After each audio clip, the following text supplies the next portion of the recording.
Hello everyone. शासकीय अध्यापक महाविद्यालय अकोलातर्फे मी सपना शिरसाट तुम्हा सर्वांचे आमच्या यूट्यूब चॅनलवरती स्वागत करते. बी एड द्वितीय वर्षाच्या चौथ्या सत्रातील फायनल लेसन घेण्याकरिता आम्ही ह्या चॅनलची स्थापना केलेली आहे आणि या चॅनलद्वारे आम्ही तुम्हाला जास्तीत जास्त माहिती देण्याचा नक्कीच प्रयत्न करू. तसेच सर्व विषयाचे व्हिडिओज आमच्या चॅनलवरती तुमच्यासाठी अवेलेबल आहेत. तर विद्यार्थी मित्रांनो, आजचा आपला जो घटक आहे तो अत्यंत इंटरेस्टिंग आहे and it is going to be fun. सर्वप्रथम सपोज आपण कुठलीही वस्तू जेव्हा वरती फेकतो काय होतं? कुठली वस्तू समजा मी वरून फेकली, एखादी कुठलीही वस्तू वरून मी फेकली तर काय होईल? खाली पडेल, हो ना? कुठलीही वस्तू, प्रत्येक वस्तू आपण जेव्हा वरती फेकतो तर ती काय होते? खालच्या दिशेला होते. आता हा मी खाली न पडावे म्हणून असं केलेलं आहे. आता हा समजा चॉक आहे किंवा काही आहे तर मी वरी फेकली तर ते खाली येईल. का बरं येते ती खाली? ही स्टोरी तुम्ही तुमच्या चाइल्डहुडपासूनच ऐकत आला असाल, हो ना? कारण आपल्या पृथ्वीमध्ये एका प्रकारचा पुलिंग फोर्स आहे, त्याला आपण गुरुत्वाकर्षण बल असं म्हणतो. आणि आपला आजचा घटक हाच गुरुत्वाकर्षण.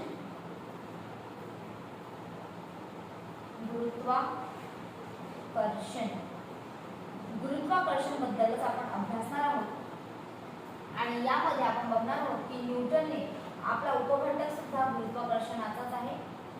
कारण आपण गुरुत्वाकर्षणाचा डिटेल अभ्यास यामध्ये करणार आहोत. तसेच गुरुत्वाकर्षणाबद्दल ज्याही काही त्याची संकल्पना कुठून आली हे सुद्धा आपण आज अभ्यासण्याचा प्रयत्न करणार आहोत. तर गुरुत्वाकर्षण सुरू करण्याआधी सर्वप्रथम do you know who is this man? This is the great Sir Isaac Newton. हे आधुनिक काळातील अग्रगण्य असे शास्त्रज्ञ आहेत. ह्यांचा जन्म इंग्लंडमध्ये झाला आहे. त्यांनी गतीचे नियम मांडलेत, गतीचे समीकरण मांडलेत. गुरुत्वाकर्षणाचा सिद्धांत सुद्धा त्यांनी प्रिन्सिपल नामक आपल्या पुस्तकामध्ये मांडलेला आहे. त्याआधी केपलरने सुद्धा ग्रहांच्या कक्षांचे वर्णन करणारे 3 नियम मांडले होते. परंतु या ग्रह नियमांप्रमाणे भ्रमण का करतात, का बरं करत असावे ह्याचा विचार करून न्यूटनने गुरुत्वाकर्षणाचा सिद्धांत वापरून ते नियम गणितीय पद्धतीने सिद्ध केलेले आहेत. न्यूटनने प्रकाश, ध्वनी, उष्णता, गणित अशा अनेक क्षेत्रांमध्ये उल्लेखनीय कामगिरी बजावलेली आहे. त्यांनी गणिताच्या एका नवीन शाखेचा शोध लावलेला आहे. कॅल्क्युलस या नावाने ओळखल्या जाणाऱ्या या शाखेचा गणित व भौतिकशास्त्रातही मोठ्या प्रमाणात वापर करण्यात आलेला आहे. तर अशा प्रकारे न्यूटन हे इट्स अ ऑलराऊंडर आपण म्हणू शकतो. जेही काही आपण गणितामध्ये शिकतो त्यातील जवळपास 70 ते 80% म्हणजे न्यूटननेच न्यूटनचा त्रिकोणाचा सिद्धांत, न्यूटनचा गुरुत्वाकर्षणाचा सिद्धांत, असे बरेचसे, न्यूटनचा प्रकाशाचा सिद्धांत, असे बरेचसे सिद्धांत न्यूटन यांनी लावलेले आहेत आणि हे इंग्लंडचे शास्त्रज्ञ आहेत. आणि गुरुत्वाकर्षण ज्याचा आपण अभ्यास करणार आहोत ह्याचा सुद्धा शोध न्यूटन यांनीच लावलेला आहे. तर तुम्हाला न्यूटनची स्टोरी माहिती असेलच. It's a well non story, you know.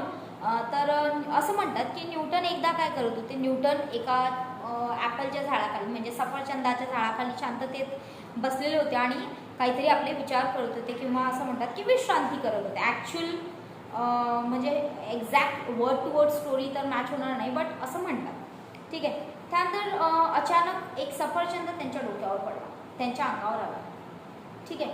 जसा सफरचंद त्यांच्या डोक्यावर पडला तसे न्यूटन जागा झाले आणि त्यांनी विचार करायला लागले. सफरचंद हातात घेऊन ते विचार करायला लागले की हा जो सफरचंद आहे हा सरळ दिशेनेच खाली का आला? असं आपण बऱ्याचशा अशा अफवा ऐकल्या असतील की न्यूटनला असा प्रश्न होता की हा सफरचंद खालीच का आला.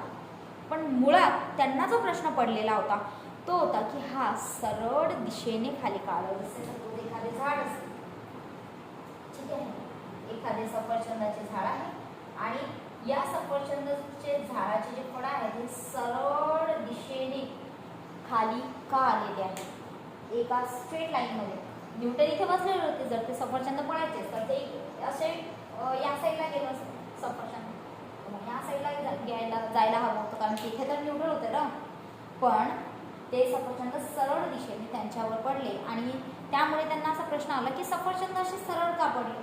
तर त्यांना असं वाटलं की बऱ्याच विचार केल्यानंतर त्यांनी असा निष्कर्ष काढला की हा जो सफरचंद आहे हा पृथ्वीने स्वतःकडे आकर्षित करून घेतलेला आहे आणि आकर्षणाची दिशा ही नक्कीच पृथ्वीचा जो आहे तो केंद्राच्या ठिकाणी आहे. पृथ्वीच्या केंद्राच्या ठिकाणी या सफरचंदाचे कुठेतरी आकर्षण झालेले आहे आणि त्या आकर्षणामधूनच हे जे सफरचंद आहे हे पृथ्वीच्या अगदी सरळ दिशेने म्हणजेच क्षितिज लंब दिशेने सरळ दिशेने पृथ्वीवर आदळलेले आहे आणि पृथ्वीवर सरळ पडलेले आहे. ह्याची आकृती तुम्हाला तुमच्या पुस्तकामध्ये दिलेली आहे आणि फोटो तर न्यूटनचा मी तुम्हाला दाखवलेलाच आहे. तर त्यानंतर न्यूटनने परत विचार केला की जर हे बल असेल किंवा पृथ्वीकडे एक आकर्षणाची एक काय म्हणतात त्याला आकर्षण असेल, एक फोर्स असेल, तर बरेचसे सफरचंद हे पृथ्वीकडे त्यांच्या समलंब क्षितिज दिशेने पृथ्वीकडे आकर्षित होत असतील, हो ना. तर त्या प्रकारेच त्यांच्या उंचीनुसार त्यांच्या पोझिशननुसार ते पृथ्वीच्या केंद्रबिंदूकडे आकर्षित होत असतील, कारण पृथ्वीकडे आकर्षण बल आहे. मग चंद्र, सूर्य, त्यानंतर बरेचसे जेही काही प्लॅनेट्स आहेत ते का आकर्षित होत नाहीत ह्याचा सुद्धा त्यांनी विचार केलेला आहे. आणि त्यांनी असं सांगितलं आहे की प्रत्येक खगोलीय वस्तूंमध्ये एका प्रकारचे फोर्स ऑफ अट्रॅक्शन असतंच, म्हणजे एका प्रकारचे ग्रॅव्हिटेशनल फोर्स हे आहे. जसे चंद्राकडे सुद्धा ग्रॅव्हिटेशनल फोर्स आहे, पृथ्वीकडे सुद्धा ग्रॅव्हिटेशनल फोर्स आहे. मग हे दोनही ग्रह एकमेकांना का आदळत नाही, हो ना. चंद्राकडे ग्रॅव्हिटेशनल फोर्स आहे, पृथ्वीकडे सुद्धा ग्रॅव्हिटेशनल फोर्स आहे, परंतु हे जे ग्रह आहेत ते एकमेकांना न आदळता ते आपापल्या ठिकाणी एका विशिष्ट दिशेने स्थिरावलेले आहेत. ह्याचा अभ्यास जो आहे न्यूटनने केलेला आहे आणि तो तुम्हाला तुमच्या पाठामध्ये सुद्धा त्यांनी दिलेला आहे. तर याचं सर्वात महत्त्वाचं कारण म्हणजे आहे प्रत्येक वस्तूमध्ये एका प्रकारचे बल असते आणि एका प्रकारची गती असते, ठीक आहे. तर ज्याप्रमाणे जर याचा अभ्यास करायचा झाला तर वर्तुळाकार गती आणि अभिकेंद्री गती. वर्तुळाकार गती म्हणजेच cellular motion and centripetal motion हे त्यांनी सांगितलेलं आहे. तर विद्यार्थी मित्रांनो तुम्ही बघू शकता, जर हे तुम्हाला समजून घ्यायचं असेल तर तुम्हाला असं एक्सटेन्शन लागेल, जसं एका दोरेला किंवा लेसला वगैरे असे तुम्ही एक वजन किंवा काही बांधा आणि नंतर जेव्हा आपण ते फिरवू, आय होप तुम्हाला दिसत असेल, यु नो मी माझ्या सेंटरपासून म्हणजे मी माझ्या हाताने याला फोर्स लावते, पण या फोर्समुळे काय होतं हे गोल घुमतंय, हो ना. बघू शकता तुम्ही, जेव्हा मी याला फोर्स लावते तेव्हा हे गोल घुमतंय. फोर्स तर मी सेंटरला लावतोय पण तरीसुद्धा हे गोल फिरत आहे. पण जेव्हा मी फोर्स लावायला थांबवेल, जेव्हा मी फोर्स लावायला काय करायला थांबेल तर काय होईल, हे एका विशिष्ट दिशेने जाणार आहे, एका विशिष्ट दिशेने ते फेकल्या जाणार आहे आणि एका विशिष्ट दिशेने ते फेकल्या जाणार आहे. आणि यालाच काय म्हणलेलं आहे, त्यांनी सांगितलेलं आहे की जोपर्यंत आपण ही जी दोरी आहे इथे तुम्ही बघू शकता, I hope it is visible. जर हे विजिबल जरी नसेल तुम्हाला तरी सुद्धा मी जे आहे याची आकृती तुम्हाला पुढे दिलेलीच आहे, डायग्राम तुम्हाला पुस्तकामध्ये सुद्धा याची आकृती दिलेली आहे. जस्ट सेकंड मी याचा जो लाईट आहे तो ॲडजस्ट करण्याचा प्रयत्न करते. जर याचा लाईट ॲडजस्ट झाला तर तुम्हाला हे नक्कीच दिसायला सोपी जाईल. ओके, सो आय होप नाव आता हे तुम्हाला आकृती दिसते आहे. आणि याच्यामध्ये बघू शकता तुम्ही एक मुलगी आहे आणि ती मुलगी काय करते तर ती एक दगड बांधून ती स्वतःभोवती वर्तुळाकार दिशेने फिरवत आहे आणि जे वर्तुळाचे केंद्रक आहे त्या ठिकाणी तो खेचला जातोय. ॲक्च्युअलमध्ये त्याच्यावरती फोर्स एक्झर्ट होतोय, म्हणजे काय होतंय की तो हे जे केंद्रक आहे या केंद्रकाकडे तो सरळ सरळ खेचला जातोय. केंद्रक जो आहे त्याच्यावरती एका प्रकारचा फोर्स अप्लाय करतोय आणि त्याच्यामुळे तो खेचला जातोय.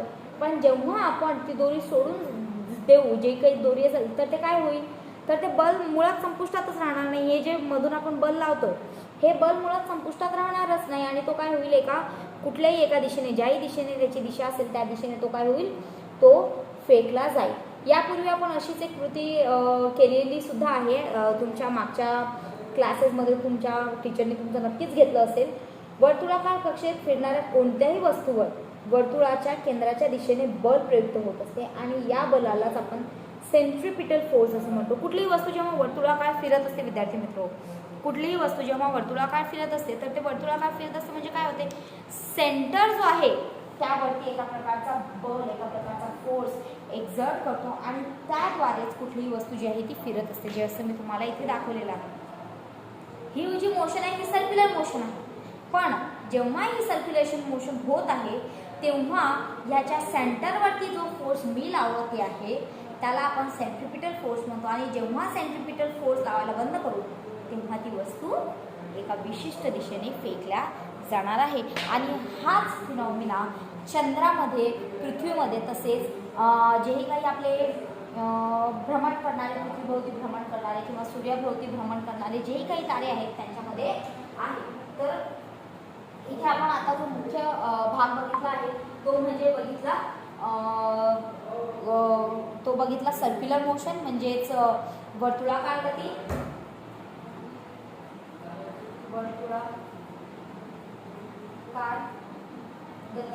बघितली आपण. आणि तसेच आपण बघितलं अभिकेंद्री बल. अभिकेंद्रीय बल म्हणजे सेंट्रिपिटल फोर्स. अभिकेंद्रीय बल आणि वर्तुळाकार सुद्धा आपण याला बल किंवा गती सुद्धा म्हणू शकतो. वर्तुळाकार बल किंवा गती याला दोन्ही शब्द ऍक्च्युअली करेक्टच आहे. ठीक आहे. वर्तुळाकार गती म्हणजे कुठलीही वस्तू जेव्हा वर्तुळाकार फिरते, घड्याळीचे फिरणे वर्तुळाकार आहे, टायर्सचे फिरणे वर्तुळाकार आहे, फॅनचे फिरणे वर्तुळाकार आहे. पण घड्याळ ही सेंटरला अटॅच्ड आहे, फॅन सेंटरला अटॅच आहे, व्हील्स सेंटरला अटॅच असतात. तर त्या सेंटरद्वारे त्यांच्यावरती जो फोर्स एक्झर्ट होतो, सेंटरद्वारे त्यांच्यावरती जो फोर्स होतो त्याला आपण काय म्हणतो, अभिकेंद्रीय बल असे म्हणतो. आणि हे जे अभिकेंद्रीय बल आहे ह्यालाच आपण म्हणू सेंट्रिपिटल फोर्स, जो पृथ्वीमध्ये आणि चंद्रामध्ये सतत एक्झर्ट होत असतो. सपोज इथे अर्थ आहे, ठीक आहे, आणि अर्थचं जे सेंटर आहे, this is the centre of the earth, just imagine, okay. आणि सेंटर ऑफ द अर्थ एक बल एक्झर्ट करत आहे है ना, आणि एका विशिष्ट अंतरावर, ठीक आहे, सपोज ही आपली अर्थ आहे, पृथ्वी आहे, आणि एका विशिष्ट अंतरावर चंद्र आहे. तर ही पृथ्वी काय करते, चंद्राकडे सुद्धा आपला एक फोर्स ऑफ अट्रॅक्शन आहे, पृथ्वीकडे सुद्धा आपला एका प्रकारचा फोर्स ऑफ अट्रॅक्शन आहे.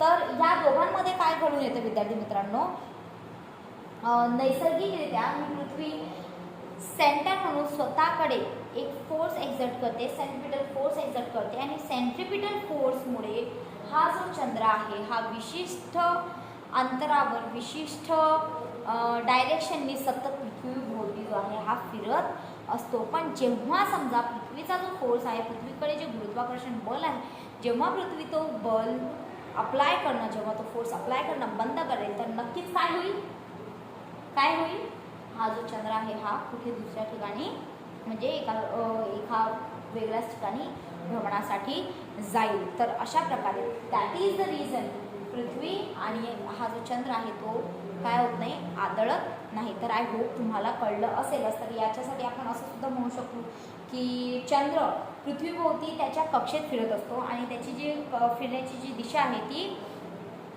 पृथ्वीत प्रयुक्त करत असते आणि चंद्र स्वतःकडे आकर्षित करत असते. त्याप्रमाणे सूर्य देखील जसे सूर्य आपल्या चंद्राला आकर्षित करून एका विशिष्ट कक्षेमध्ये त्याचे भ्रमण घडवून आणते, त्याचप्रमाणे चंद्रसुद्धा आपल्या विशिष्ट अशा फोर्समुळे, ऑब्वियसली चंद्राकडे जास्त ग्रॅव्हिटेशनल फोर्स आहे आणि त्या फोर्सद्वारे तो काय करतोय तर सर्व ग्रहांना स्वतःभोवती फिरवून घेतो. आणि अशा प्रकारे आपण बघू शकतो की सेंट्रिपिटल फोर्स आणि वर्तुळाकार गती कशा प्रकारे घडून येते आणि दिस इज ओनली द रिझन ज्यामुळे काय होते, पृथ्वी आणि चंद्र एकामेकांना आढळत नाही. ठीक आहे.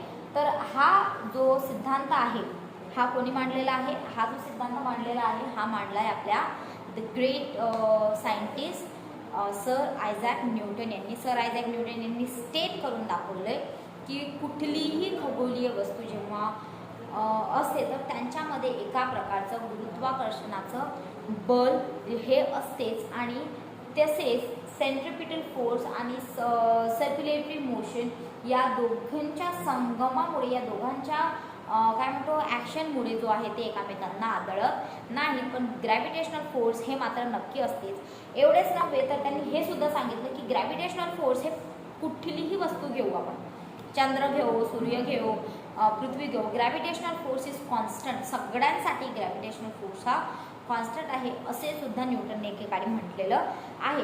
यानंतर another scientist come and arrived and त्यांनी सुद्धा आपले बरेचसे सिद्धांत मांडले, ते म्हणजे केपलर्स लॉ. केपलर एक सायंटिस्ट आहे ज्यांनी समोर येऊन पृथ्वीच्या ग्रॅव्हिटीबद्दल फोर्स मांडण्याचा जो आहे तो प्रयत्न केलेला आहे. ग्रॅव्हिटेशनबद्दल त्यांनी सिद्धांत मांडण्याचा प्रयत्न केलेला आहे. तो सुद्धा आपल्याला अभ्यासासाठी तुमच्या पुस्तकामध्ये आहे. केपलर्स लॉ म्हणजे केपलर्स नियम.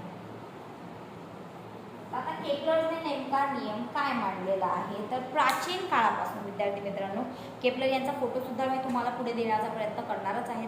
जे काही टीचिंग एड्स मी वापरते आहे त्याचे सविस्तर फोटो मी पुढे देण्याचा प्रयत्न करणार, म्हणजे तुम्ही त्याचे स्क्रीनशॉट घेऊन तुम्ही अभ्यासाला त्याचा वापर करू शकता. एवढेच नव्हे तर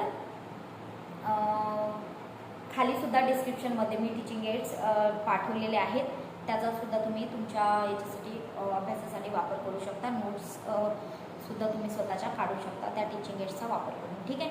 तर प्राचीन काळापासून असे म्हणण्यात आलेले आहे की गतीचे जे नियम आहेत त्याचे निरीक्षण करण्यात आलेले आहे. बरेचसे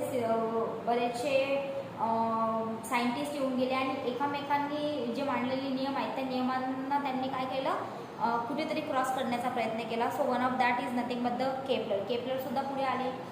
त्यांच्या आधी गॅलिलिओसुद्धा एक सायंटिस्ट होते, त्यांनीसुद्धा बरेचसे सिद्धांत मांडण्याचा प्रयत्न केला. म्हणजे काय होतं की सायंटिस्टमध्ये एका प्रकारची रेसिप होती आणि प्रत्येकाने आपापल्या परीने बरेचसे नियम आणि सिद्धांत मांडण्याचा प्रयत्न केला. काहींना यश मिळाले, काहींना नाही मिळाले. तर Kepler was one of that की ज्यांनी गतीबद्दल बरेचसे नियम मांडले आणि त्यांनी ग्रहाच्या गतीविषयी सुद्धा बरेचसे नियम मांडण्याचा प्रयत्न केलेला आहे, जे तुम्हाला तुमच्या पुस्तकामध्ये दिलेलं आहे. त्यांनी काय सांगितलं की वर्तुळ लंब वर्तुळ किंवा वर्तुळ लंब म्हणजे एखाद्या शंकूच्या एका प्रतलाने तिरके छेद असताना तयार होणारी एक आकृती. म्हणजे त्याला एखादे वर्तुळ असेल आणि त्याला आपण एखादी तिरकी सपोज असं एखादं हे आहे आणि त्याला आपण कुठेतरी तिरक्या रीतीने असं छेदतो, तर छेदत असताना तयार होणारी आकृती म्हणजे त्याचं काय झालं तर प्रतलीय लंब वृत्त असे आपण त्याला म्हणतो. प्रतलीय लंब जर आपण याला काढलं तर इथे कुठेतरी गोल दिसेल आणि या दोन नाभिबिंदू असतात असं सुद्धा त्यांनी म्हटलं. त्यांनी काय सांगितलं की याला दोन नाभिबिंदू असतात, म्हणजे पॉईंट ए आणि पॉईंट बी असा त्याने नाव दिलं. म्हणजे सपोज F1 आणि F2. सपोज आता जर आपण एखाद्या वर्तुळाला कट केलं, आपण हेच एक्झाम्पल घेऊ ना, ही एक अर्थ आहे ना, अर्थ आणि हा झाला चंद्र. ठीक आहे. तर ह्या दोघांनाही नाभी बिंदू आहेत, म्हणजेच F1 आपण F1 आणि सपोज याला आपण नाव देऊ F2. ठीक आहे.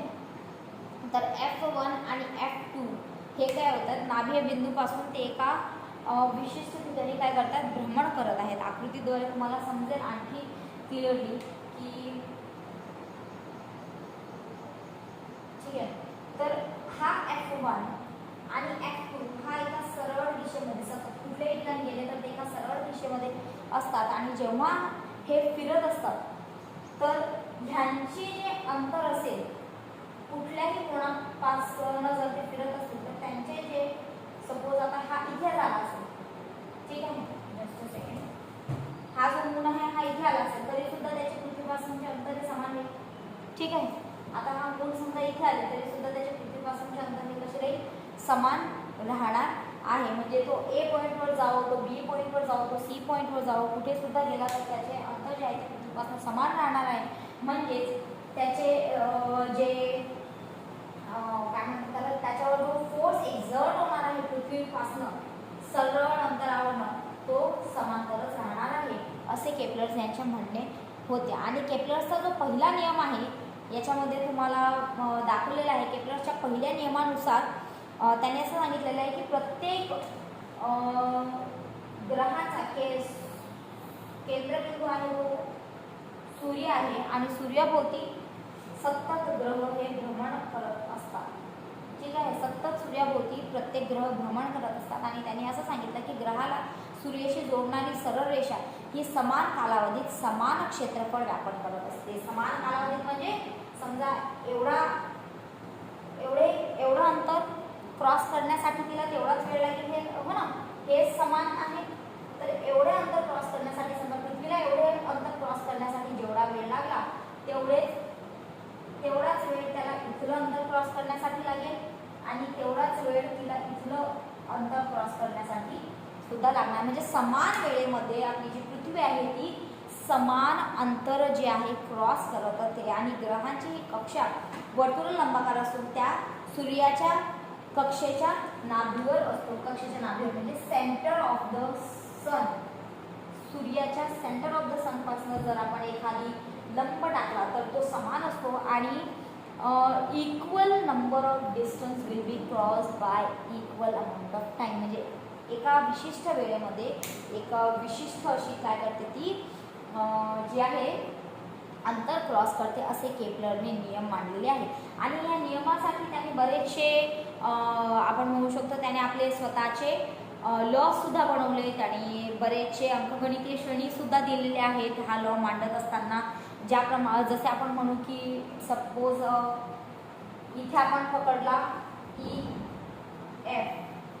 A B C D, तर हा suppose area A1, area A2, area A3 असं जरी आपण पकडलं तर आपण असं म्हणू शकतो की पृथ्वीला A भाग कव्हर करण्यासाठी तेवढाच वेळ लागलेला आहे, B भाग कव्हर करण्यासाठी तेवढाच वेळ लागलेला आहे, C भाग कव्हर करण्यासाठी सुद्धा समान अंतर आणि समान वेळ लागलेला आहे. हालाकी पृथ्वी ही सूर्याच्या कुठल्याही ठिकाणी असो. तर हा जो नियम आहे हा केपलरने मांडलेला आहे. आणि त्यांनी हे सांगितलं की A1ला जेवढा वेळ लागेल त्याला सपोज T1 म्हटलं तर T1 is equals to T2 is equals to T3 असा त्याने मांडण्याचा प्रयत्न केला आहे. म्हणजे time taken by the earth will be always constant और time taken by the any other what we can say planet किंवा एनी अदर कुठलीही एखादी सूर्याभोवती भ्रमण करत असणारी कुठलीही वस्तू असो त्याला सूर्याभोवती भ्रमण करत असताना जे विशिष्ट अंतर त्याने कव्हर केलेले आहे त्या विशिष्ट अंतर कव्हर करण्यासाठी जो टाईम लागलेला आहे तो कॉन्स्टंटच राहणार आहे. म्हणजे this is how it is. So अशा प्रकारे केपलर यांनी आपले सिद्धांत मांडले आणि केपलरच्या सिद्धांताचा उपयोग करून बरेचशा अनेक खगोलशास्त्र पुढे येऊन त्यांनी आपापले नियम मांडण्याचा प्रयत्न केलेला आहे. केपलरने असे बरेचसे 3 नियम मांडलेले आहेत. तर त्या नियमाचा सुद्धा अभ्यास करण्याचा आपण प्रयत्न नक्कीच करूया. आणि हा जो भाग आहे ग्रॅव्हिटेशन हा तुम्ही मुळात लहानपासून शिकत आहात. आणि हे शिकत असताना तुम्हाला नक्कीच ग्रॅव्हिटेशनबद्दल माहिती आहे. आणि मी जे दाखवलं आहे ते तुम्हाला नक्कीच हेल्पफुलसुद्धा झालेलं असेल. आणि परीक्षेच्या दृष्टीने विद्यार्थी मित्रांनो हा जो घटक आहे हा अत्यंत महत्त्वाचा घटक आहे. सो जास्तीत जास्त याच्याबद्दल माहिती कलेक्ट करण्याचा प्रयत्न करा. बऱ्याचशा गोष्टी ॲक्च्युली मला कव्हर करायच्या होत्या पण वेळेअभावी करू शकले नाही, त्याचबद्दल खंत व्यक्त करते. आणि यानंतरसुद्धा तुम्हाला आमच्या चॅनलवरती बरेचसे व्हिडिओ असे मिळत राहतील. त्याचा नक्कीच तुम्ही फायदा घेत राहा आणि घरी राहा, सुरक्षित राहा आणि अभ्यास करत राहा मेन म्हणजे. आणि आता तुम्हाला होमवर्क द्यायचं तर मी केपलरचा एक नियम तर तुम्हाला सांगितलेलाच आहे. आता तुम्हाला केपलरचे राहिलेले जे 2 नियम आहेत ते तुम्हाला शोधून काढायचे आहेत जे तुमच्या पुस्तकामध्ये तुम्हाला दिलेले आहेत. त्याचा अभ्यास करा, ते लिहून काढा आणि कमेंट सेक्शनमध्ये कुठलाही प्रॉब्लेम असेल तर नक्कीच विचारा. तोपर्यंत थँक्यू सो मच.